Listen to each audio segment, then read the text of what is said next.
Bonjour la famille, tente avec des histoires charmantes, n'oubliez pas de vous abonner et de partager vos réflexions dans la section commentaires. Cliquez aussi généreusement sur le bouton j'aime car cela signifie beaucoup pour nous. S'il vous plaît, installez-vous, détendez-vous et profitez pendant que nous plongeons dans l'histoire. Maya serra le bras d'Obina alors qu'ils entraient dans le grand foyer de l'hôtel Saphir Towers. Les lustres scintillaient comme des étoiles gelées contre le haut plafond, et l'air était épais du parfum du pouvoir et de l'argent. Vêtue d'une simple robe bleu marine, Maya se sentait cruellement déplacée. Elle jeta un coup d'œil à ses talons, légèrement usés mais polis, et essaya de calmer sa respiration. La prise d'Obina sur elle se resserra. « Arrête d'avoir l'air si anxieuse, siffla-t-il, se penchant près de son oreille. Tu devrais être reconnaissante d'être ici du tout. Son eau de Colombe submergea ses sens, tout comme son agacement. Sa veste de costume était noire de jais, taillée à la perfection. Il aimait que tout soit taillé, ses vêtements, son image, sa vie. Maya força un petit sourire en passant devant un groupe de collègues d'Obina. Elle les reconnaissait sur les photos du site web de l'entreprise. Chacun était accompagné d'un conjoint qui semblait également poli et sûr de lui. Elle essaya de se fondre dans l'arrière-plan, ne voulant pas l'embarrasser. Ah, Obina, lança un de ses collègues, faisant signe. Par ici.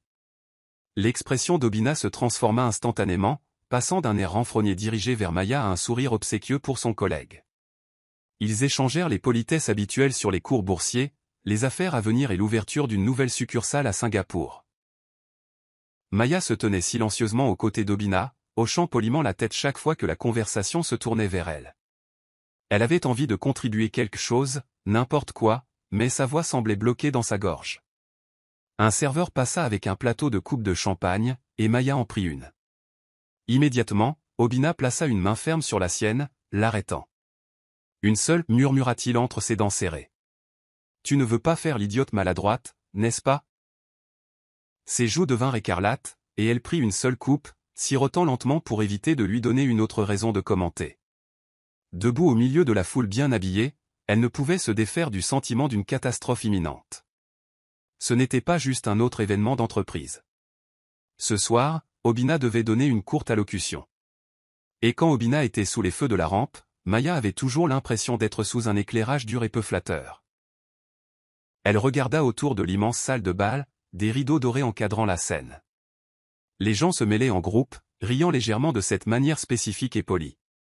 Elle se demanda, pas pour la première fois, pourquoi elle avait jamais cessé de poursuivre ses propres passions. Elle avait autrefois écrit des poèmes qui faisaient pleurer ses amis par leur profondeur. Maintenant, elle ne se souvenait pas de la dernière fois qu'elle avait même griffonné un vers. Obina la poussa. « Essaie de ne pas être une totale honte, dit-il à voix basse, avant de plaquer un autre faux sourire sur son visage et de se diriger pour serrer la main de l'organisateur de l'événement. L'estomac de Maya se noua. Elle aurait souhaité pouvoir se rendre invisible, mais il était trop tard. Le projecteur était sur le point de s'allumer, et elle était prise dans son éclat. La voix du maître de cérémonie résonna dans la salle de bal. Ensuite, accueillons l'esprit dynamique derrière Grey encore technologie, Monsieur Obina Onyekashi. Une salve d'applaudissements polis retentit. Obina s'avança sur la petite scène, ajustant les revers de son costume. Maya se tenait au bord de la foule, le cœur battant. Elle essaya de se fondre dans la masse, mais elle savait que c'était impossible. Son mari était sur le point de parler, et tous les regards finiraient par se tourner vers elle. Obina s'éclaircit la gorge. Bonsoir, mesdames et messieurs. C'est un honneur d'être ici. Notre entreprise a fait des progrès impressionnants dans les solutions énergétiques durables. Il se lança dans un argumentaire rodé sur les nouvelles affaires et les expansions. Sa voix résonnait de confiance. Maya le regarda attentivement, remarquant comment il dominait la scène. Il avait un talent pour la persuasion. Un instant, elle se rappela à quel point il avait été charmant lorsqu'ils s'étaient rencontrés.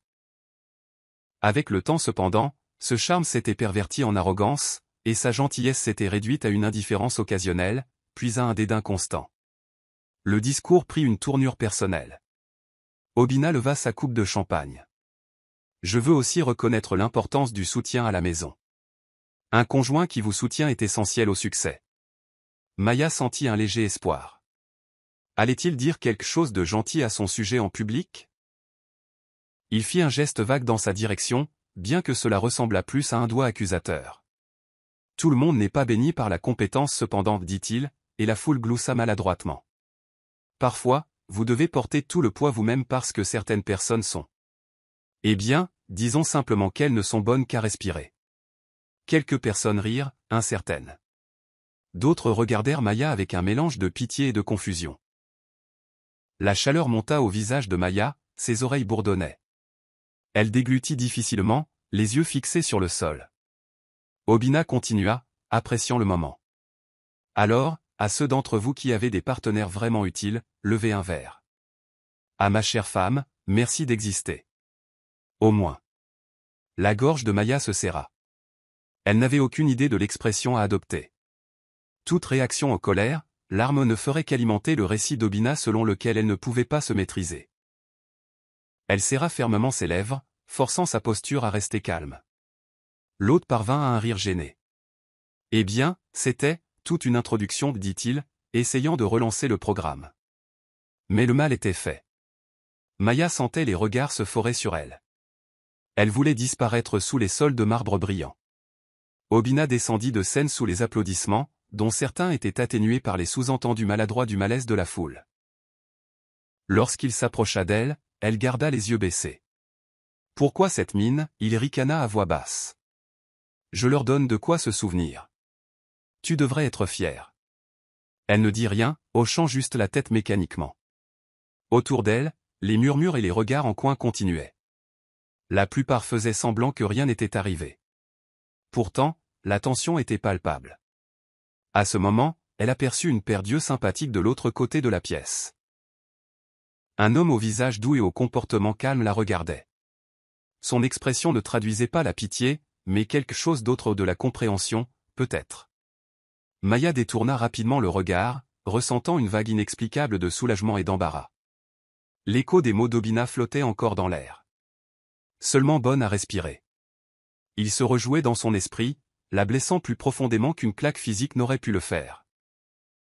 Le reste de la soirée, Maya évita les conversations, essayant de garder sa contenance. Obina était emporté par l'adoration de sycophantes qui, soit ne se souciaient pas de la façon dont il traitait sa femme, soit choisissaient de l'ignorer pour leur propre profit. Maya s'aventura dans un coin plus tranquille près du buffet. Une belle sélection de plats était présentée. Saumon fumé, champignons farcis, mini-quiche. Elle picora dans une petite assiette, sans appétit. Quelle soirée, n'est-ce pas? Une voix douce interrompit ses pensées. Elle se tourna et vit le même homme qui l'avait regardé de l'autre côté de la pièce. De près, il semblait encore plus réfléchi, comme un vieux livre dont les pages contenaient des histoires de compassion. Il était vêtu d'un costume simple mais de bon goût, un badge épinglé à son revers. Docteur Léo Agbakoba. Maya hésita, puis hocha la tête. Tout à fait. Oui, tout à fait. Je suis désolé, dit-il doucement. Si cela est intrusif. Mais je vous ai vu regarder, inconfortable. Elle détourna le regard. Je vais bien. Sa voix lui semblait petite, même à elle-même. Il offrit un sourire réconfortant. Je suis Léo. Léo Agbakoba. J'ai été invité par l'un des partenaires ici pour parler de la santé mentale au travail. Je n'ai pas pu m'empêcher de vous remarquer pendant le discours de votre mari. Maya se figea, se souvenant trop bien des remarques humiliantes qu'Obina lui avait lancées. Ce n'est rien, réussit-elle à dire, forçant un sourire. Il aime juste plaisanter. Ah, répondit-il. Ses yeux bienveillants lui disaient qu'il ne croyait pas que ce n'était qu'une plaisanterie. Parfois, les blagues peuvent avoir un poids auquel on ne s'attend pas. Elle ne savait pas comment répondre à cela. Elle ne voulait pas livrer son âme à un étranger au milieu d'un gala. Pourtant, il y avait quelque chose de rassurant dans sa façon de parler. Comme si chaque mot était soigneusement choisi pour éviter de lui causer plus de douleur. Enfin bref, dit-il, tendant la main. C'était un plaisir de vous rencontrer, Maya. Elle cligna des yeux, réalisant qu'il connaissait déjà son nom. Peut-être qu'Obina l'avait mentionné sur scène, ou quelqu'un d'autre avait murmuré à son sujet en passant. Elle lui serra la main, ressentant une brève décharge de chaleur, quelque chose s'apparentant à de l'espoir. Juste à ce moment, Obina s'approcha, sa posture raide. Maya, dit-il d'un ton sec, ignorant le docteur Léo. Viens ici. J'ai besoin de toi. Puis il se tourna vers le docteur Léo avec un sourire forcé. Bonjour. Je ne crois pas qu'on se soit rencontrés. Léo Agbakoba, dit le docteur Léo, lui tendant la main. Obina la serra brièvement, dissimulant à peine son impatience. Oui. Je suis Obina Onyekashi, le mari de Maya. Nous devrions y aller bientôt, ma chérie. Maya déposa son assiette et suivit Obina, jetant un coup d'œil par-dessus son épaule au docteur Léo. Il lui offrit un signe de tête sympathique. Bien que leur échange ait été bref, Maya sentit quelque chose se déplacer dans sa poitrine, comme si une porte s'était entr'ouverte à peine. Pendant un instant, elle s'accorda la plus petite fantaisie d'être vue, vraiment vue, par quelqu'un qui ne la jugeait pas. Mais cette pensée s'évanouit quand Obina la guida vers la sortie, murmurant quelque chose d'insultant à voix basse. Les lumières de la ville filaient indistinctement tandis qu'Obina accélérait sur l'autoroute.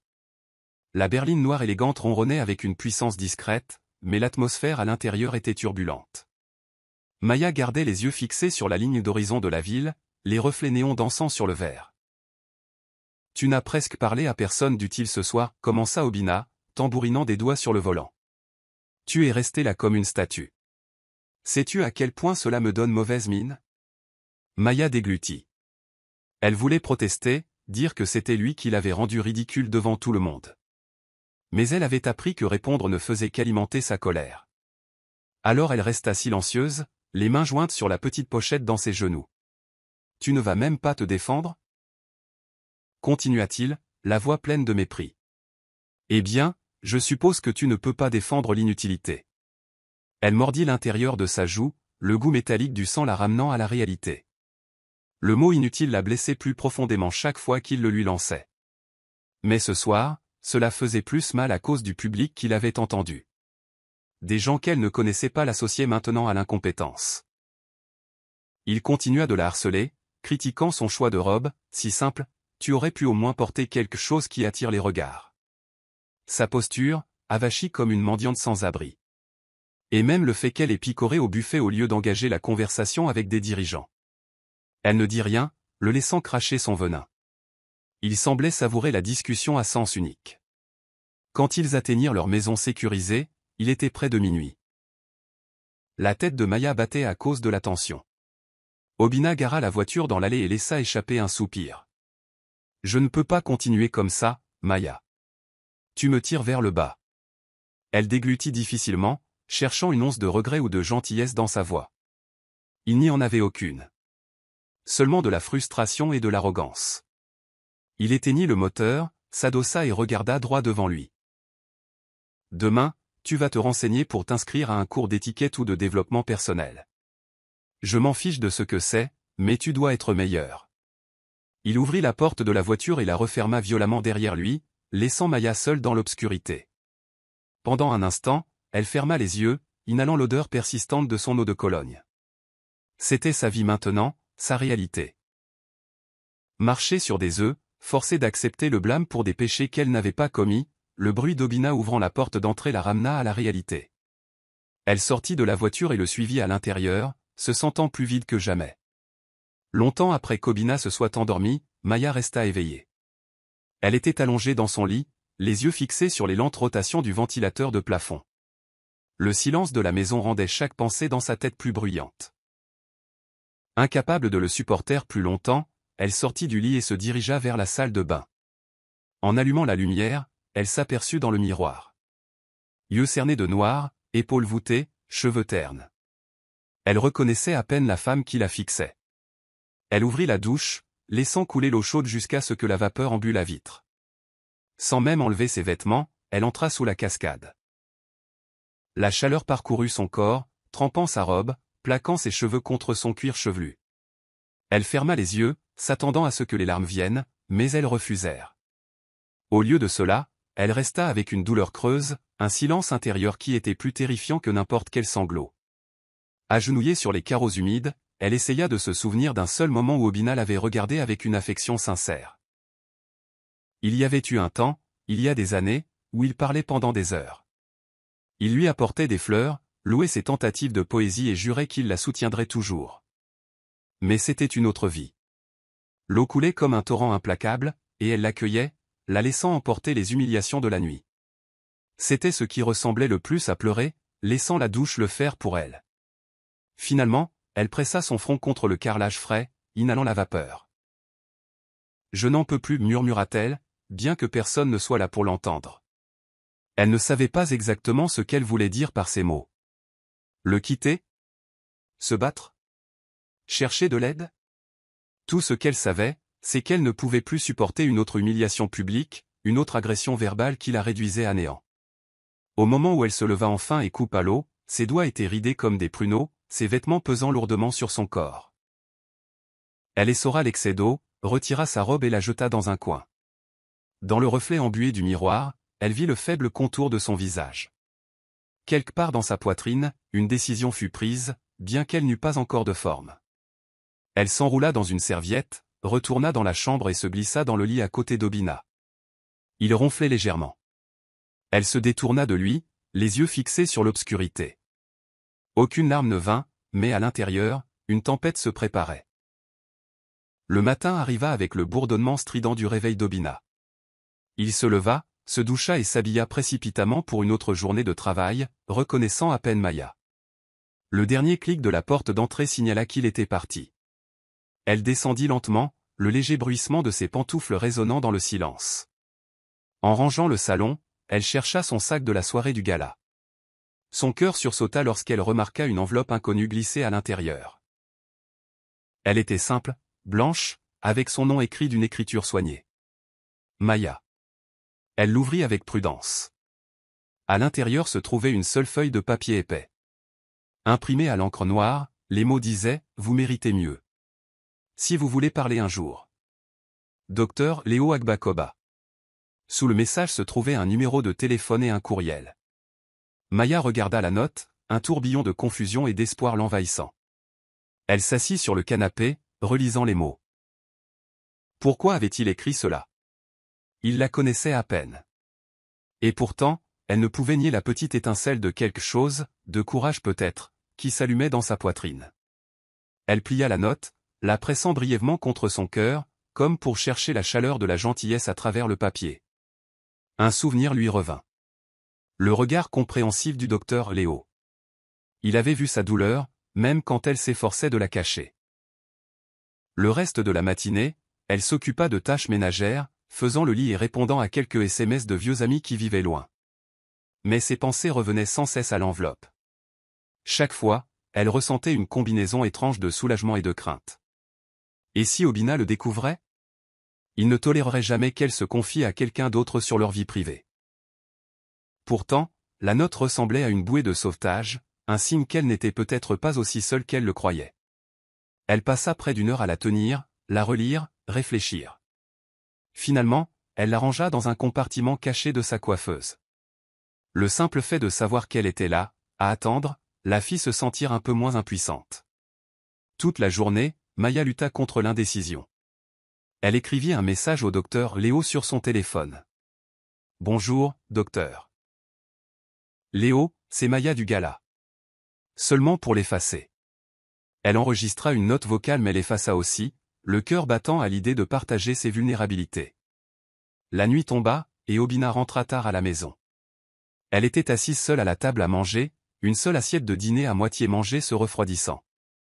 Elle ressentit un creux dans la poitrine, une solitude si profonde qu'elle était devenue sa compagne constante. Elle reprit son téléphone. Son pouce plana au-dessus du contact du docteur Léo. La note disait « Si vous voulez parler un jour ». Peut-être était-il temps. Peut-être que parler pourrait l'aider à dénouer les nœuds de sa vie. Rassemblant son courage, elle appuya sur le bouton d'enregistrement. Sa voix trembla. « Bonjour, docteur Léo, c'est Maya. Je suis désolé de vous déranger. Je ne sais plus vraiment qui je suis. Je me sens tellement perdu. Je ne sais pas quoi dire. Je ne sais même pas pourquoi je fais ça. Mais vous avez dit que je méritais mieux, et, peut-être que oui. En tout cas, merci pour la note. Si vous êtes toujours prêt à parler, s'il vous plaît faites-le moi savoir. » Son doigt plana au-dessus de « Envoyer ». Mille doutes lui criaient d'annuler. Mais elle ferma les yeux et appuya. Pendant un instant, elle ressentit une poussée d'adrénaline presque douloureuse. Elle avait fait quelque chose. Elle avait tendu la main. Immédiatement le téléphone face cachée sur la table, comme s'il allait exploser.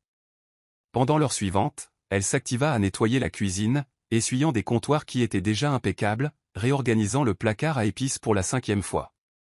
Puis elle osa vérifier son téléphone. Une réponse brillait à l'écran. Note vocale du docteur Léo.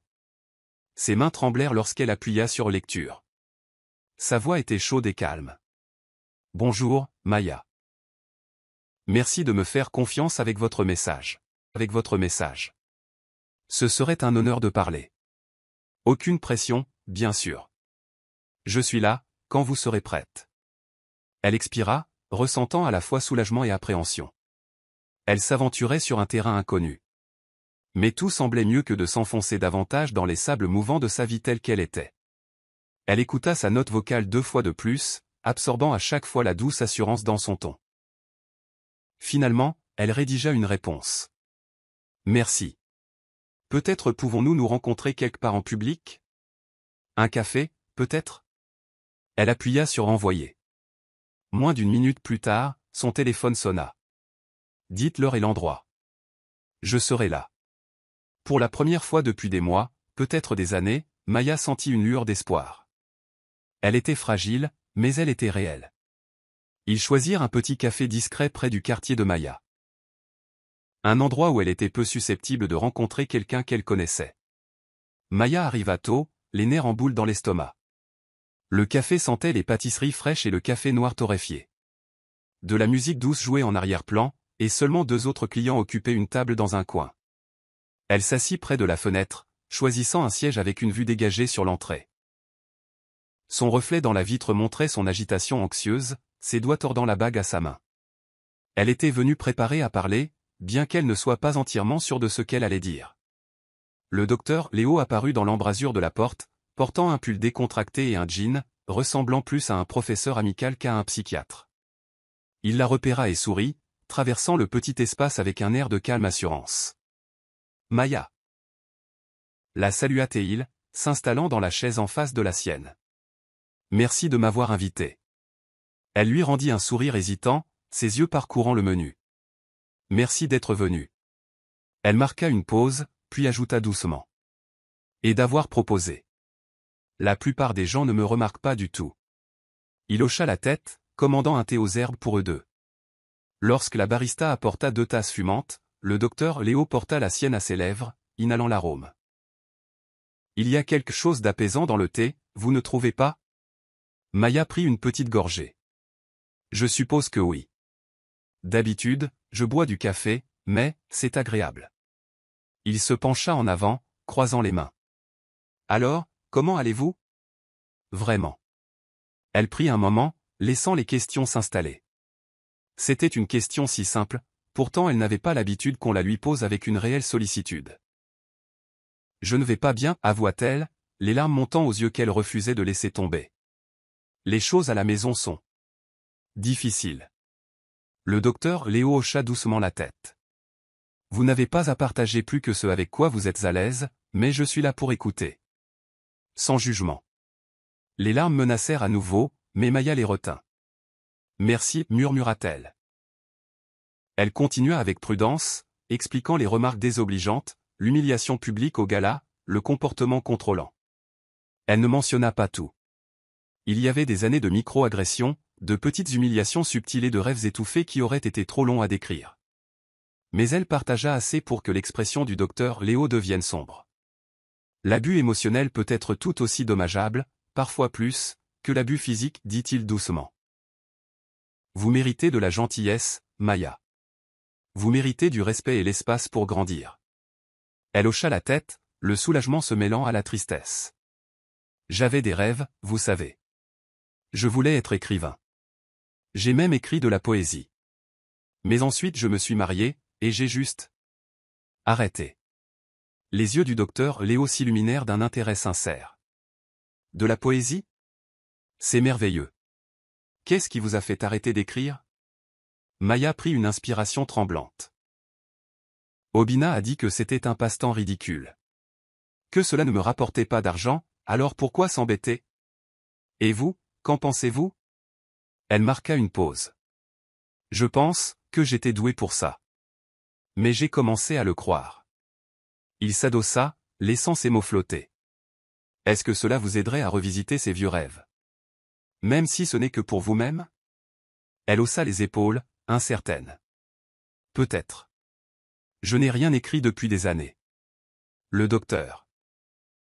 Léo sourit doucement. Peut-être que c'est votre premier pas pour redevenir vous-même. Ils parlèrent pendant une autre heure. Sirotant du thé jusqu'à ce qu'ils tiédissent. Au moment où ils se séparèrent, Maya se sentait plus légère. Elle n'avait pas de plan complet pour sa vie, mais elle avait trouvé une oreille attentive. Cela seul ressemblait aux prémices d'un nouveau chemin, aussi faible soit-il. Lorsque Maya rentra chez elle, Obina était encore au travail. Elle entra à pas de loup dans son bureau, une petite pièce principalement remplie de cartons et de vieux manuels, rarement utilisés. Sur une étagère poussiéreuse, elle trouva un classeur rempli de vieux poèmes qu'elle avait écrits à l'université. La vue de sa jeune écriture serra sa poitrine. Elle s'effondra sur le sol, serrant le classeur. Doucement, elle souleva la couverture. La première page portait un poème intitulé « Rêve de papillon ». Il disait: J'ai connu autrefois un papillon qui s'élevait au-delà des arbres et bien que le vent lui cassât les ailes, elle se battit jusqu'à ce qu'elle soit libre. Elle laissa échapper une respiration tremblante, une vague de nostalgie la submergeant. Son jeune moi avait été si plein d'espoir, gribouillant des lignes sur la transformation et la liberté. Qu'est-il arrivé à cette fille vibrante? Elle feuilleta d'autres pages, parcourant des rimes sur l'amour et le chagrin, sur le désir de changer le monde par les mots. Certaines pièces étaient brutes et non polies, d'autres étaient soigneusement structurées. Pourtant, toutes portaient la douleur sincère de quelqu'un qui avait quelque chose à dire. Les souvenirs la réchauffaient. Elle était perdue en eux lorsque son téléphone vibra. Le docteur Léo lui avait envoyé un court message: « J'espère que vous allez bien. Rappelez-vous, vous n'êtes pas seul. » Maya sourit faiblement, serrant le classeur contre sa poitrine. Les larmes qu'elle ne pouvait pas pleurer auparavant menaçaient maintenant de couler, mais elles semblaient moins amères. Plus comme une libération. Elle essuya ses joues et posa le classeur, déterminée à essayer d'écrire à nouveau, ne serait-ce que quelques lignes. Elle trouva un vieux carnet dans le tiroir, ses pages vierges et invitantes. Elle cliqua un stylo et, d'une main tremblante, écrivit la date en haut de la page. Puis elle fixa la blancheur du papier. « Bonjour à nouveau », écrivit-elle. « Je ne sais pas quoi dire, mais je suis ici. » Ces mots semblèrent étrangement libérateurs. Elle continua, laissant ses pensées couler sans jugement. Les lignes ne rimaient pas, et la structure était désordonnée, mais cela semblait réel. Cela semblait elle. Au moment où Obina rentra à la maison, elle avait rempli 3 pages. Elle cacha rapidement le carnet lorsqu'elle entendit ses pas. Il la regarda à peine, se dirigeant directement vers la chambre pour se changer. Pourtant, cela ne la dérangea pas autant cette fois-ci, car elle avait quelque chose qu'il ne pouvait pas lui prendre. Ces mots. Et pour l'instant, c'était suffisant. Une semaine passa tranquillement. Maya continua d'écrire dans son nouveau carnet chaque fois qu'Obina était absent ou endormi. Chaque jour, elle griffonnait ses pensées, ses peurs et ses petits espoirs. Certaines nuits, elle rédigeait des poèmes, capturant le chaos tourbillonnant dans son cœur. C'était devenu son rituel secret, un baume pour son esprit blessé. Les messages du docteur Léo lui apportaient un doux encouragement. Ils se rencontrèrent une autre fois au café, où elle lui montra nerveusement un court poème qu'elle avait écrit. Elle le lut à voix haute, la voix tremblante. Dans les espaces silencieux entre le crépuscule et l'aube, mon cœur murmure des contes que j'ai peur de dire. Quand elle eut fini, les yeux du docteur Léo brillèrent d'admiration. Maya, c'est magnifique, dit-il doucement. Pourquoi avez-vous jamais arrêté? Elle baissa les yeux vers la table. Je l'ai cru quand il a dit que c'était sans valeur.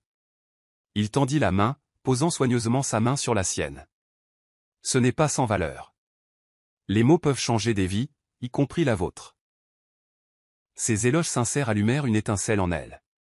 Pour la première fois depuis longtemps, elle sentit les prémices de la confiance. Peut-être que ces mots détenaient vraiment un pouvoir. Peut-être qu'elle n'était pas inutile. Elle rentra chez elle ce jour-là avec un léger ressort dans le pas. Ce soir-là, tandis qu'Obina regardait la télévision dans le salon, elle se glissa discrètement dans la chambre. Elle retrouva un de ses anciens poèmes sur son téléphone, quelque chose qu'elle avait tapé il y a des années et jamais montré à personne. Avec un élan de courage, elle créa un compte anonyme sur une plateforme de narration et le téléchargea. Elle vérifia la plateforme 1 heure plus tard, s'attendant à moitié à 0 réponse. Au lieu de cela, il y avait une poignée de likes et un commentaire, magnifique pièce. Vous avez mis mes sentiments en mots. Merci. Son cœur s'envola. Un seul commentaire, mais c'était suffisant pour lui rappeler qu'elle n'était pas invisible. Elle lut et relut le commentaire, les larmes humidifiant ses yeux. Elle réalisa que ces mots, autrefois considérés comme inutiles, avaient trouvé un écho chez quelqu'un d'autre.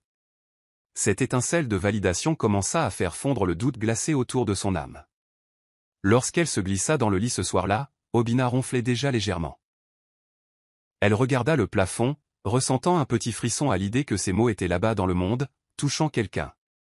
Cela ressemblait au début d'un voyage de retour à elle-même, un voyage qu'elle avait presque oublié comment parcourir. Les semaines passèrent, et Maya continua d'écrire tous les jours. Elle passa de bouts de papier à un vrai carnet à couverture rigide, un avec des pages épaisses de couleur crème qui rendaient son écriture élégante. Elle remplit des pages de poésie, de réflexions personnelles et d'extraits d'histoire. Elle resta également en contact discret avec le docteur Léo, qui ne fouinait ni ne poussait jamais, mais écoutait toujours. Lors de leurs brèves rencontres hebdomadaires au café, il posait de simples questions. Comment l'écriture vous fait-elle vous sentir aujourd'hui? Ou, avez-vous découvert quelque chose de nouveau sur vous-même? En répondant, Maya apprit à quel point elle avait enfoui sous des années de doute. Un après-midi, Obina rentra tôt à la maison. Maya était dans son bureau, penchée sur son carnet, griffonnant un nouveau poème. Elle n'entendit pas la porte d'entrée s'ouvrir avant qu'il ne soit trop tard. Obina entra sans frapper, un froncement de sourcils sur son visage. « Pourquoi la maison est-elle si silencieuse » demanda-t-il, puis il vit le carnet. « Qu'est-ce que tu fais » Son cœur battit la chamade. Elle referma rapidement le carnet, mais c'était futile. Ses yeux étaient déjà dessus. J'étais juste en train de noter quelques pensées, dit-elle doucement. Il le lui arracha, feuilletant les pages avec un ricanement. De la poésie? Tu es sérieuse? Perdre du temps sur cette absurdité encore. Elle essaya de rester calme. C'est juste un passe-temps. Un passe-temps qui ne paie pas les factures, répliqua-t-il, jetant le carnet sur le bureau. Je n'arrive pas à croire que tu aies le temps pour ça mais que tu ne puisses rien faire d'autre d'utile. Le visage de Maya brûla. Elle s'attendait à ce que la colère ou la honte monte, mais à la place, elle ressentit autre chose, un sentiment tranquille d'autoprotection. Elle refusa de le laisser la malmener comme il le faisait auparavant. Serrant ses mains tremblantes, elle prit une inspiration. « C'est important pour moi, déclara-t-elle, la voix plus ferme que d'habitude. Obina renifla. « Fais ce que tu veux. Ne me fais juste pas honte. Et la prochaine fois que j'amène un collègue, j'attends que tu sois présentable, pas enfermé ici à écrire tes poèmes idiots. » Il sortit d'un pas lourd, laissant la porte grande ouverte. Maya ramassa soigneusement le carnet, les mains tremblantes. Elle le serra contre sa poitrine. Ces mots blessants la coupaient toujours profondément, mais cette fois, elle n'avait pas envie de se rendre. Elle tremblait peut-être à l'extérieur, mais à l'intérieur, elle s'accrochait à la fierté nouvelle de son écriture. Elle se jura de ne pas le laisser éteindre cette petite flamme. La découverte de son carnet par Obina déclencha un nouveau schéma. Il rabaissait quotidiennement son intérêt pour l'écriture. Comment se passe ton moment Shakespeare, il la narguait, ou vient avec le prochain grand poème que personne ne lira jamais. Maya essaya de tenir bon, l'ignorant. Pourtant, chaque pic érodait sa maîtrise d'elle-même. Elle continuait d'écrire cependant, versant ses frustrations dans les vers. Parfois, elle écrivait sur un oiseau piégé dans une cage dorée. D'autres fois, elle écrivait sur les tempêtes qui passaient dans la nuit, laissant derrière elle des fragments brisés de l'ancien monde. Il y avait une catharsis dans chaque nouvelle ligne. Tard un soir, Obina la coinça dans la cuisine. « Nous avons un dîner d'entreprise demain, dit-il d'un ton autoritaire. Tu viens, et pour une fois, porte quelque chose de décent. Plus de robes simples qui te font ressembler à une infirmière. » Elle frémit à l'insulte mais ravala sa colère. « D'accord, murmura-t-elle. Il la regarda avec suspicion. « Tu as été étrangement silencieuse dernièrement. Toujours en train de rêver d'être poète. Elle adopta un regard froid. Oui. Il se moqua, levant les yeux au ciel. Incroyable. Tu sais, j'ai été patient avec toi, mais trop c'est trop. Soit tu prends les choses en main et agis comme une vraie femme, soit.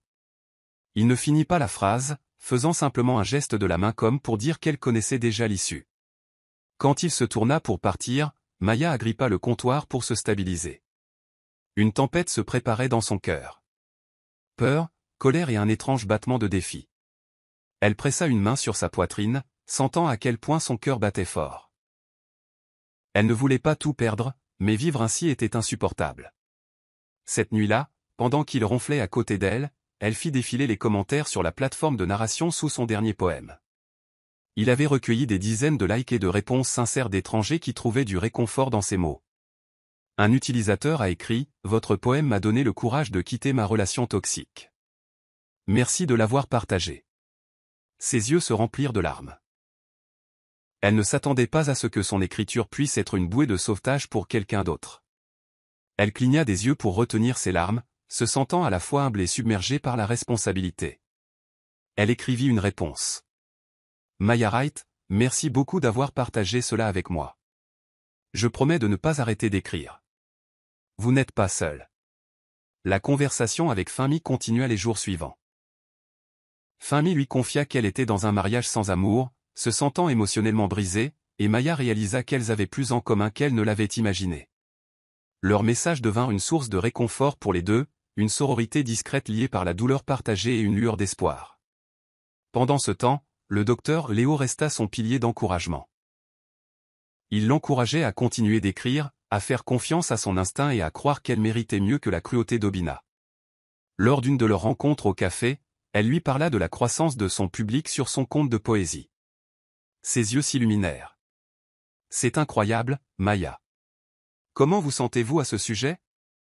Elle sourit, ses joues rougissant. Émancipée, je suppose. Les gens s'intéressent réellement à ce que j'ai à dire. Le docteur Léo se pencha en avant. C'est parce que vos mots sont bruts et réels. Ne sous-estimez jamais le pouvoir de votre vérité. Ces mots simples l'encouragèrent. Elle ne parla pas des tirades d'Obina ni de la façon dont chaque remarque sarcastique la secouait encore, mais elle sentait que le docteur Léo comprenait. Chaque jour, sa résolution de protéger sa nouvelle identité de Maya Wright se renforçait, même si la vie à la maison devenait plus hostile. En faisant défiler ses courriels tard un soir, Maya faillit laisser tomber son téléphone. Une organisatrice de spoken word bien connue lui avait écrit, sous son pseudonyme, pour louer sa poésie et l'inviter à se produire lors d'un événement à venir. Son cœur battit la chamade. Elle ne s'était jamais produite devant un public. La simple pensée lui donnait des sueurs froides. Pourtant, un courant d'excitation parcourut ses veines. Pourrait-elle vraiment monter sur scène et lire ses poèmes? Elle transféra le courriel au docteur Léo, ajoutant une note, cela semble impossible, mais aussi excitant. Suis-je folle d'y penser? Il répondit presque immédiatement. Pas folle du tout. C'est votre chance de vous libérer. Même un petit pas dans cette direction peut tout changer. Maya délibéra pendant des jours. Elle pesa les possibilités, les avantages et les inconvénients. Il y avait le frisson de partager ses mots, d'aider peut-être plus de gens. Mais il y avait aussi la colère d'Obina, qu'elle pouvait déjà imaginer s'il découvrait qu'elle se produisait. Finalement, le désir de se retrouver l'emporta. Elle répondit à l'organisatrice par un timide « oui ». Ce serait un honneur. Une semaine plus tard, le docteur Léo l'invita à le rencontrer au café. Il arriva avec un large sourire, tenant un petit paquet enveloppé dans du papier brun. « J'ai entendu dire par quelqu'un que vous allez faire vos débuts en spoken word, la taquina-t-il. » Maya rougit, prenant le paquet. À l'intérieur se trouvait un élégant journal relié en cuir avec les mots « Laissez votre voix se faire entendre » embossés sur la couverture. Elle traça les lettres du bout des doigts, des larmes montant à ses yeux. « Merci, murmura-t-elle, la voix brisée par l'émotion. « De rien, répondit le docteur Léo. Remplissez-le avec les mots que vous partagerez sur scène. » Maya réalisa le chemin parcouru en si peu de temps. Elle était passée de se sentir inutile à recevoir une invitation à se produire. Le contraste était vertigineux. Pourtant, elle ressentait un courant d'anxiété sous-jacent. Et si Obina le découvrait? Pourrait-elle vraiment faire cela sans qu'il le remarque? Le docteur Léo sembla sentir son hésitation. Si vous décidez de le faire, rappelez-vous pourquoi vous le faites. Vous avez une voix, Maya. Elle mérite d'être entendue. Elle serra le journal contre sa poitrine et hocha la tête, déterminée à aller jusqu'au bout, quels que soient les risques. Le soir de l'événement Spoken Word, Maya faisa. It les 100 pas dans les coulisses comme un tambour. La petite salle de spectacle était un entrepôt reconverti, ses murs industriels adoucis par des guirlandes lumineuses et des rideaux de velours. Elle jeta un coup d'œil à travers une fente dans les rideaux et vit une foule modeste d'environ 50 personnes. Ses mains devinrent moites. Elle ne s'était jamais produite devant autant d'étrangers. Elle portait une simple robe noire fluide, ses cheveux relevés en un chignon lâche. Dans ses mains se trouvait le journal en cuir que le docteur Léo lui avait offert. Elle feuilleta les poèmes, essayant de décider lequel serait le meilleur. Finalement, elle s'arrêta sur un intitulé s'élever sans se briser. Son téléphone vibra. Le docteur Léo lui avait envoyé un message, « Vous y arriverez ». Elle sourit, inspirant lentement pour se calmer. Le maître de cérémonie annonça son pseudonyme, accueillons Maya Wright sur scène. Elle s'avança, les lumières éblouissant ses yeux. Elle voyait à peine le public, mais elle entendit des applaudissements polis. Sa bouche était sèche. Elle prit le microphone, marquant une pause pour respirer avant de commencer. J'ai grandi en croyant qu'une âme pouvait voler, mais vous m'avez coupé les ailes pour que je n'essaie jamais. Pourtant, je me tiens là, tremblante mais vivante. Parce qu'aucune cage ne peut contenir ce cœur à l'intérieur. Sa voix trembla au début, mais à mesure qu'elle continuait, une force inattendue monta en elle. Elle versa ses expériences dans chaque vers, laissant la crudité de sa douleur se transformer en une catharsis collective. Au moment où elle eut fini, la salle était silencieuse, la tension si épaisse qu'elle pouvait la sentir pressée contre sa peau. Puis les applaudissements arrivèrent, hésitant au début, puis s'amplifiant en une ovation tonitruante. Des acclamations résonnèrent sur les murs. Maya sentit des larmes glisser sur ses joues, non pas de tristesse mais d'un mélange de soulagement et d'admiration. Elle inclina la tête, bouche ouverte de gratitude mais aucun mot ne se formant. Dans les coulisses, elle s'effondra sur une chaise, les mains tremblantes d'adrénaline. D'autres artistes la félicitèrent, disant des choses comme pièce puissante et c'était incroyable. Elle se sentait légère, comme si elle s'était défaite d'un lourd manteau de honte qu'elle portait depuis des années. Elle quitta le lieu de l'événement, bourdonnante d'allégresse. Elle aurait presque souhaité qu'Obina puisse voir son triomphe, mais elle savait qu'il ne comprendrait jamais. Ce n'était pas grave. Elle avait découvert quelque chose de mieux, une communauté qui résonnait avec ses mots, un sentiment de pouvoir dans sa propre voix. Plus tard dans la nuit, enveloppée dans l'obscurité de sa chambre, elle serra le journal contre sa poitrine, revivant les applaudissements dans son esprit. Pour la première fois depuis longtemps, elle se sentait vivante. Les nouvelles se sont répandues rapidement dans la communauté littéraire en ligne. Des extraits de la performance de Maya ont circulé, partagés par d'autres poètes et des fans solidaires. Son nombre d'abonnés a grimpé en flèche. Soudain, sa boîte de réception débordait de demandes d'interviews, d'invitations à des podcasts et plus encore. Une demande se démarquait. Un podcast populaire dédié à l'autonomisation des femmes voulait l'inviter en tant qu'invité. L'animatrice, Adiz, lui écrivit une note personnelle. Votre histoire et votre poésie m'ont profondément touché. J'aimerais beaucoup que vous partagiez votre parcours avec notre public. Le premier instinct de Maya fut de paniquer. Une interview signifierait révéler plus d'elle-même qu'elle ne l'avait jamais fait. Pourrait-elle gérer cela? Et si Obina le découvrait? Elle se tourna vers le docteur Léo pour obtenir des conseils, lui montrant le courriel lors d'une de leurs rencontres au café. Ses yeux s'illuminèrent. C'est une merveilleuse opportunité. Mais c'est votre choix. Ne partagez que ce avec quoi vous êtes à l'aise. Elle croisa les bras de manière protectrice. Et si je vais sur le podcast et qu'Obina le découvre? Il serait furieux. Surtout si je parle d'eux. Elle ne finit pas la phrase. Mais le docteur Léo comprit. Vous n'avez pas à le nommer ni à partager chaque détail. Vous pouvez vous concentrer sur votre poésie et votre parcours émotionnel. Maya réfléchit, son cœur battant avec un mélange d'excitation et de crainte. D'accord, dit-elle finalement. Je vais le faire. Mais je garderai certaines choses privées. Ce soir-là, elle répondit au courriel d'Addis par une acceptation prudente. Au cours des jours suivants, elles planifièrent une interview virtuelle. Maya pourrait la faire depuis le calme et la sécurité de son bureau, espérons-le quand Obina serait absent. Le jour venu, elle installa son ordinateur portable, s'assurant que l'arrière-plan était un mur simple. Son cœur battit la chamade lorsque l'appel Zoom se connecta. Addis apparut à l'écran, son sourire chaleureux et ses cheveux bouclés encadrant son visage amical. « Bienvenue, Maya Wright », commença Addis. « C'est un honneur de vous avoir dans l'émission. » Maya esquissa un petit sourire. « Merci de m'avoir invité. » Elles commencèrent par des questions sur sa poésie, son inspiration et comment elle avait trouvé le courage de partager des pièces si personnelles. Maya parla prudemment, choisissant ses mots pour ne pas révéler complètement le tumulte de son mariage. Elle parla cependant de se sentir invisible, de lutter pour trouver sa voix après des années de silence. Vers la fin, Addis se pencha en avant. « Vos mots ont touché tant de gens. Que espérez-vous que votre public retienne de votre histoire ?» Maya inspira profondément. « Je veux qu'ils sachent que peu importe à quel point ils se sentent piégés ou brisés, il y a toujours une étincelle à l'intérieur qui peut les guider vers la guérison.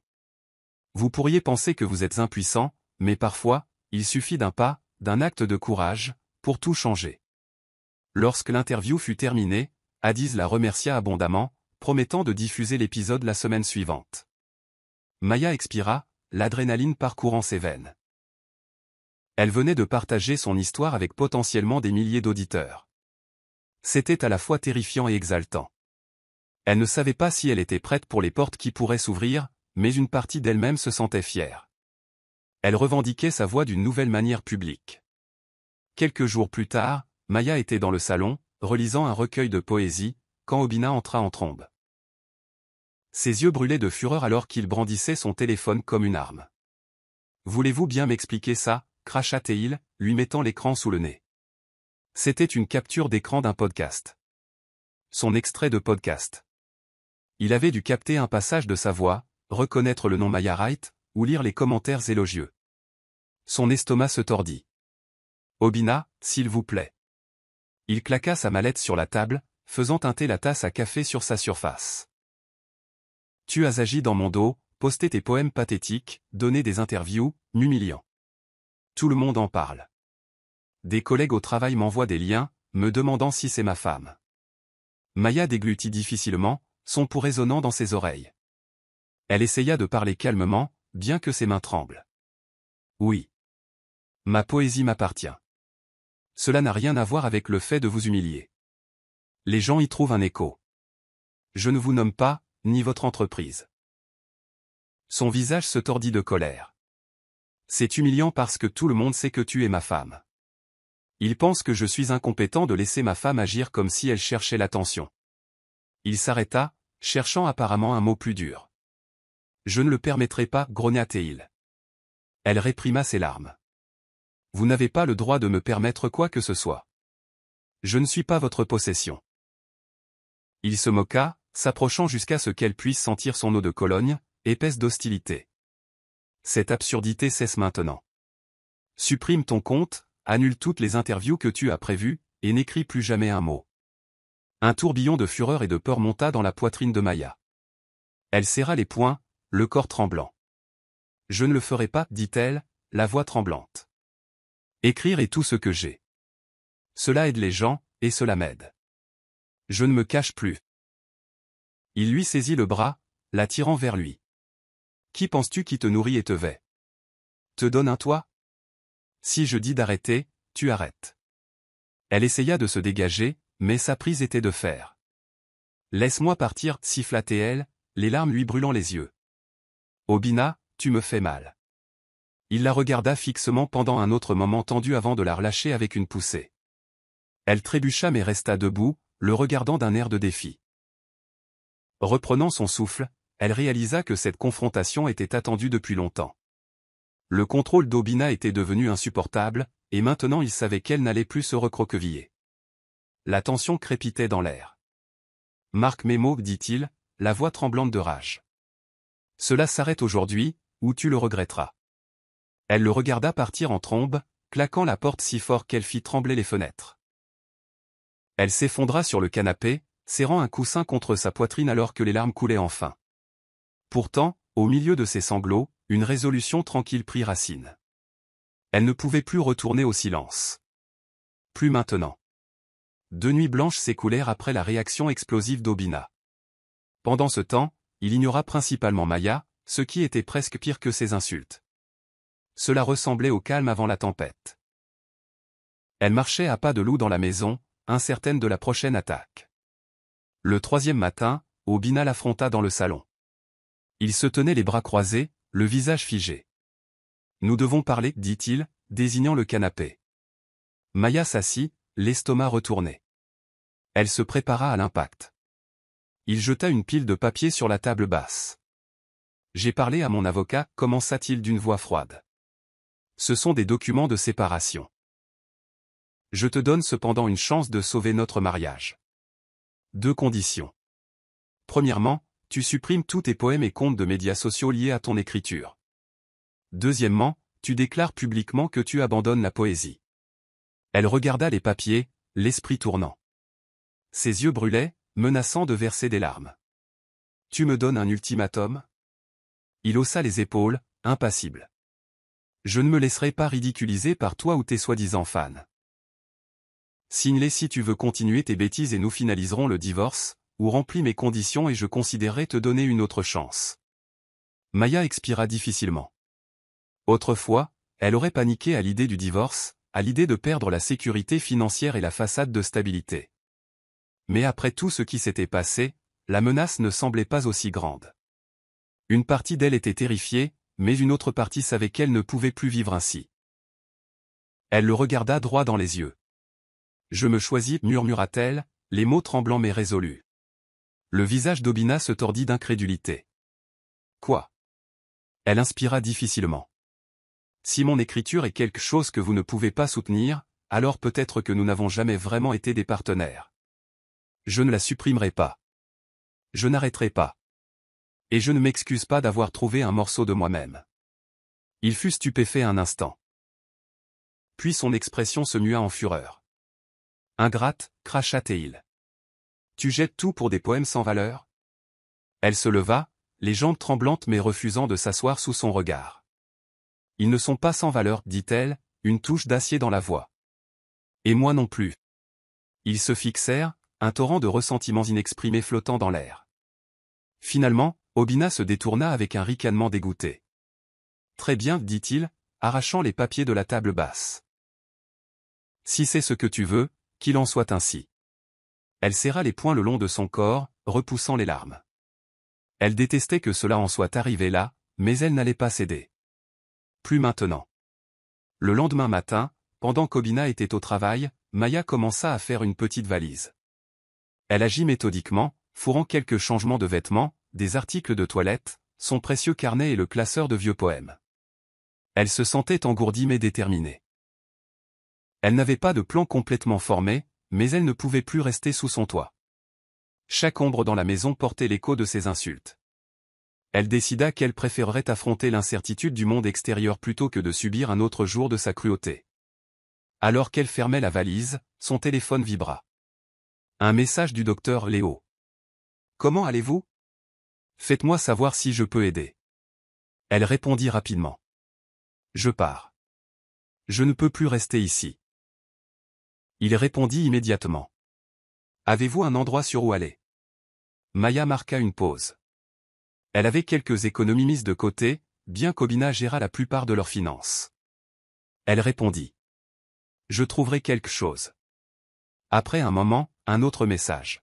« Il y a une petite maison d'hôte près de mon bureau. Je peux parler à la propriétaire. Pas de pression, mais c'est une option si vous en avez besoin. » La gorge de Maya se serra de gratitude. « Oui, s'il vous plaît, répondit-elle, les larmes montant au coin de ses yeux. Elle voulait conserver une certaine indépendance, mais avoir un allié dans cette nouvelle phase était comme une bouée de sauvetage. Le docteur Léo lui assura qu'il l'aiderait à trouver une location à court terme. Elle traîna sa valise jusqu'à la porte d'entrée, marquant une pause pour jeter un dernier coup d'œil à la maison. Malgré la douleur, elle se rappela les premiers jours du mariage, lorsqu'elle avait sottement cru en un avenir heureux ici. Maintenant, les murs semblaient exhaler du soulagement de son départ. Elle posa ses clés sur la table de l'entrée, décidant de les faire changer plus tard si elle revenait. Avec une dernière inspiration, elle sortit, refermant la porte sur un chapitre de sa vie qui avait failli la briser. C'était midi, le soleil brillait au-dessus, et en marchant vers sa voiture, elle ressentit un étrange sentiment de paix mêlé de peur. Pour la première fois depuis des années, elle s'était choisie. Le docteur Léo tint parole. En fin de soirée, Maya se retrouva dans un petit appartement confortable à la périphérie de la ville. Le bâtiment était vieux, avec des planchers qui grinçaient et des murs éraflés, mais il était propre et baigné de la lumière dorée de la fin d'après-midi. « Voilà, dit la gentille propriétaire, lui tendant les clés. Bail mensuel, toute charge comprise. Vous pouvez emménager tout de suite. » Maya la remercia abondamment, les larmes aux yeux. Après son départ, elle s'affala sur le seul canapé du salon. La lumière du soleil filtrait à travers les grandes fenêtres, illuminant les particules de poussière dansant dans l'air. Un sentiment de liberté et de terreur la parcourut. Elle n'avait jamais vécu seule. Le docteur Léo appela pour prendre de ses nouvelles. Elle l'assura qu'elle allait bien, juste un peu dépassée. « Prenez votre temps, dit-il doucement. C'est un grand changement. Mais je suis fier de vous. » Elle posa son téléphone, regardant les murs vides. Elle pensa à tous les futurs possibles qui pourraient se dérouler ici. Personne ne la réprimanderait pour lire ou écrire au milieu de la nuit. Personne ne se moquerait d'elle pour ses passions. Le silence de l'appartement était étrangement réconfortant, la promesse d'une vie à ses propres conditions. Elle sortit son carnet de son sac, l'ouvrit sur une page blanche et écrivit. Mur vide, mais oh, comme il résonne. Avec les chants d'un mois libéré. Elle accrocha cette page au mur avec un morceau de ruban adhésif, une décoration improvisée. La regardant, elle sentit une vague de détermination. C'était son espace, son sanctuaire. Elle pouvait le remplir de post-it, de poèmes et de rêves. Elle pouvait se reconstruire ici, pièce par pièce. Le lendemain matin, elle se réveilla au doux murmure du trafic à l'extérieur. Elle prépara une tasse de thé et se tint près de la fenêtre, laissant la vapeur réchauffer son visage. Elle réalisa, pour la première fois depuis des années, qu'elle avait dormi paisiblement. Pas de cauchemar, pas de nœud d'anxiété dans la poitrine. Oui, l'argent pourrait être serré. Oui, elle s'aventurait dans un chapitre incertain. Mais pour l'instant, tout ce qui comptait était qu'elle se sentait à nouveau vivante. Un nouveau départ prenait forme, et elle était prête à l'embrasser. Dans les semaines qui suivirent, Maya consacra son énergie à l'écriture comme jamais auparavant. Le petit espace de vie devint une toile pour sa créativité. Des post-it tapissaient les murs, remplis de phrases, de vers et d'extraits d'histoire. Sa petite table de cuisine servait de bureau d'écriture, perpétuellement jonché de stylos, de carnets et de tasses de thé à moitié vides.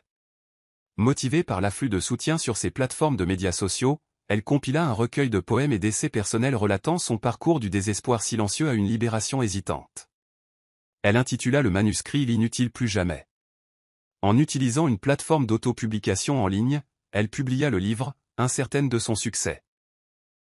Mais ses fidèles abonnés se rallièrent à elle. Ils partagèrent des critiques, le recommandèrent à des amis, et bientôt, un mouvement populaire propulsa son livre sous un projecteur qu'elle n'avait jamais imaginé. À son grand étonnement, Inutile plus jamais grimpa dans les classements de livres électroniques. Du jour au lendemain, semblait-il, elle fut inondée de messages de lecteurs qui trouvaient du réconfort dans ses mots. Des blogueurs écrivirent sur son parcours, louant son portrait franc de l'abus émotionnel et le courage qu'il lui avait fallu pour se libérer. Toujours sous le choc de sa nouvelle célébrité, Maya reçut un courriel d'un grand éditeur lui offrant un contrat d'édition traditionnel. Il croyait que son histoire pouvait toucher un public encore plus large. Elle regarda le courriel avec incrédulité, le relisant plusieurs fois. Un contrat d'édition? Elle? La fille à qui on avait dit qu'elle n'était bonne qu'à respirer? Elle appela le docteur Léo, à peine capable de parler tant elle était excitée. Ils veulent publier mon livre, genre, en version papier, dans de vraies librairies. Il rit chaleureusement. Je savais que votre voix était puissante. Ce n'est que le début. Plus tard, Maya tint une copie imprimée de l'épreuve de son livre dans ses mains. Les mots inutiles plus jamais, gravés sur la couverture.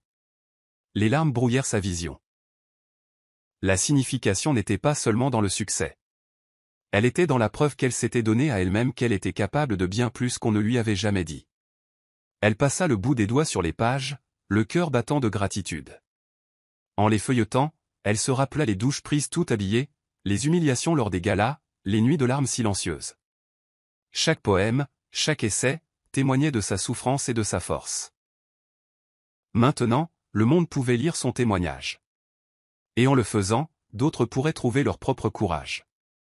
Peu de temps après le succès de son livre, des invitations à prendre la parole lors de divers événements inondèrent sa boîte de réception. Une invitation particulière retint son attention. Le sommet des femmes sur la résilience et l'empowerment, une conférence prestigieuse où des personnalités influentes partageaient leurs histoires.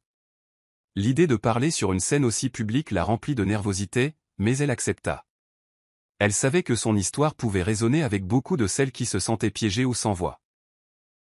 Le jour du sommet, elle se tenait dans les coulisses d'un grand auditorium.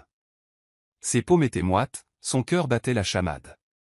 Elle portait une simple robe fluide, ses cheveux coiffés en vagues lâches. Elle jeta un coup d'œil à la grande bannière avec son nom imprimé sous les mots « Auteur à succès et défenseuse ». Lorsque l'hôte la présenta, Maya monta sur scène. Le projecteur brilla intensément, l'aveuglant momentanément. Elle aperçut des centaines de visages dans le public. Prenant une inspiration tremblante, elle commença. « Bonjour à tous. Je m'appelle Maya, et j'ai cru autrefois que j'étais inutile. » Un silence se fit dans la foule. Elle raconta son parcours, omettant soigneusement les détails identifiant sur Obina mais décrivant l'abus émotionnel, les mots désobligeants, le doute paralysant. Elle parla de trouver sa voie à travers la poésie et de découvrir une communauté de lecteurs qui la soutenaient. Chaque phrase ressemblait à la fois à une confession et à un triomphe, tissés ensemble. Elle marqua une pause, laissant la gravité de ses mots s'installer. Vers la fin, elle dit, « Si vous ne deviez retenir qu'une seule chose de mon histoire, que ce soit ceci. Personne ne peut vous définir sans votre consentement. Vous n'êtes pas sans valeur. Vous n'êtes pas sans voix. Et au moment où vous décidez de vous libérer, vous découvrirez à quel point vous êtes vraiment forte. » Les applaudissements éclatèrent, tonitruants et soutenus. Maya cligna des yeux pour retenir ses larmes. Parmi la foule debout, elle vit une silhouette familière à l'arrière de la salle. Obina. Il était appuyé contre le mur, les bras croisés. Était-il venu pour se moquer d'elle? Pour assister à sa chute? Leurs regards se croisèrent brièvement. Elle ne pouvait déchiffrer son expression. Mais ensuite elle se rappela les milliers de supporters, le cercle chaleureux d'acceptation qu'elle avait trouvé. Elle releva le menton, débordante d'une confiance renouvelée, et termina son discours. L'ovation s'amplifia, la remplissant d'un sentiment écrasant de validation. Elle quitta la scène, les jambes tremblantes, mais son esprit s'envolait. Dans les coulisses, elle fut accueillie par les organisateurs de l'événement qui la félicitèrent pour son discours puissant. Les flashs des appareils photo la désorientèrent un instant alors que les journalistes et les blogueurs se pressaient pour une interview. Au milieu du tourbillon, elle ressentit à la fois exaltation et épuisement. Lorsque la foule s'éclaircit, Maya s'échappa vers un couloir tranquille. Là, appuyé contre le mur, se tenait le docteur Léo. Il lui offrit un sourire chaleureux et ouvrit les bras. Elle n'hésita pas, entrant dans une étreinte qui ressemblait à un retour à la maison. « Merci pour tout, murmura-t-elle, la voix étranglée par l'émotion. Il lui tapota doucement le dos. « Je ne vous ai donné qu'un coup de pouce. Vous avez fait le reste. » Elle recula, essuyant ses larmes avec le dos de sa main. « Pourtant, je n'aurais pas pu le faire sans vous. » Il hocha la tête, une lueur de fierté dans les yeux. « Je suis fier de vous, Maya. Vous avez touché tant de vies. Y compris la mienne. » Ils marchèrent ensemble vers une sortie latérale, l'agitation de la salle principale s'estompant derrière eux. Le docteur Léo marqua une pause, se tournant vers elle avec un doux sourire. C'était une sacrée foule. « Comment vous sentez-vous » Elle laissa échapper un rire essoufflé. Terrifiée, exaltée, vivante. Juste à ce moment, quelqu'un s'approcha par derrière, une silhouette grande en costume ajusté. Obina. L'estomac de Maya se noua d'appréhension. Le docteur. Léo s'écarta doucement, leur laissant de l'espace. Obina hésita, la regardant avec une expression illisible. Maya, dit-il doucement. C'était impressionnant. Elle hocha légèrement la tête, incertaine de la façon de répondre. Un silence gêné s'étira entre eux, le poids de leur histoire commune trop lourd pour des mots décontractés. Finalement, il s'éclaircit la gorge. Je n'aurais jamais pensé que tu. Il s'arrêta. Je voulais juste dire. Tu as fait beaucoup de chemin. Elle le regarda fixement, cherchant de la sincérité. Oui. J'ai fait. Il semblait vouloir dire plus mais ne trouvait pas les mots. Il hocha simplement la tête, une lueur de regret traversant ses traits, et s'en alla. Pendant un instant, Maya resta figée sur place, le cœur battant la chamade. Elle ne ressentait pas de colère, juste une acceptation tranquille que leur chemin avait divergé pour toujours. Le docteur Léo lui toucha doucement l'épaule. « Ça va ?» Elle inspira. Hochant la tête. « Oui. Je vais bien. » C'était la vérité. Elle n'avait plus besoin de l'approbation d'Obina. L'ovation debout, les messages de soutien des lecteurs, le miroir dans lequel elle pouvait maintenant se regarder avec fierté, cela suffisait. Elle était suffisante. Les semaines se transformèrent en mois. Maya navigua dans sa nouvelle vie avec un optimisme prudent. Le processus de divorce avec Obina était en cours, bien qu'il fût loin d'être amical. Pourtant, elle y faisait face avec la connaissance inébranlable qu'elle traçait son propre chemin. Les murs autrefois nus de son appartement étaient maintenant couverts de post-it, chacun portant une citation ou un poème qui avait marqué son parcours. La lumière du soleil inondait le modeste espace chaque matin, apportant avec elle une nouvelle inspiration. Elle se réveillait chaque jour excitée d'écrire, de partager et de grandir. Les offres de conférences, de collaboration et de partenariat continuaient d'affluer. Lorsqu'un grand éditeur lui proposa un contrat pour un deuxième livre, cette fois une combinaison de poésie et d'essais personnels, elle saisit l'occasion. Cela semblait irréel, se rappelant comment elle s'était autrefois agenouillée dans une douche, entièrement habillée, croyant qu'elle n'avait pas d'avenir. Le jour où les documents définitifs du divorce arrivèrent, elle les signa d'une main ferme. C'était comme fermer la porte sur un chapitre douloureux, non pas avec amertume, mais avec acceptation. Elle était libre d'aller de l'avant sans le poids de son dénigrement ni la peur de sa rage. Peu de temps après le décollage de son livre, elle commença à encadrer un petit groupe d'aspirants écrivains en ligne, principalement de jeunes femmes qui se sentaient opprimées par leurs circonstances. Elle créa une communauté numérique appelée S'élever et écrire, où les membres partageaient leur poésie, leurs nouvelles et leurs réflexions personnelles dans un espace de soutien. C'était sa manière de rendre l'encouragement dont elle avait autrefois désespérément besoin. Dans le petit miroir de sa chambre, elle aperçut un matin son propre reflet. La femme qui la regardait avait une expression paisible, avec des yeux qui contenaient à la fois détermination et douceur. Elle réalisa qu'elle aimait ce reflet. Elle aimait celle qu'elle devenait. Plus tard ce jour-là, elle écrivit ces lignes dans son nouveau manuscrit. Être brisé n'est pas la fin. C'est ainsi que la lumière entre. Chaque fracture, chaque blessure, devient une ouverture pour la croissance. Nous rappelons que nous ne sommes pas définis par ce qui nous a blessés, mais par la manière dont nous choisissons de guérir. Elle ferma son ordinateur portable, un petit sourire courbant ses lèvres. Dehors, la ville bourdonnait de vie. À l'intérieur, elle ressentait un calme profond. Son voyage était loin d'être terminé, mais elle ne fuyait plus les ombres de son passé. Elle était entrée dans sa propre destinée, un stylo à la main, le cœur libéré. Ce soir-là, elle partagea un dernier poème sur ses médias sociaux. Un timide germe plus. Je fleuris dans la vérité. Et oh, comme le soleil aime. Une fleur libérée du chagrin. Des milliers de likes, de partages et de commentaires affluèrent. Des messages de félicitations, de solidarité, d'admiration. Elle sentit leur énergie collective l'envelopper comme une chaude étreinte.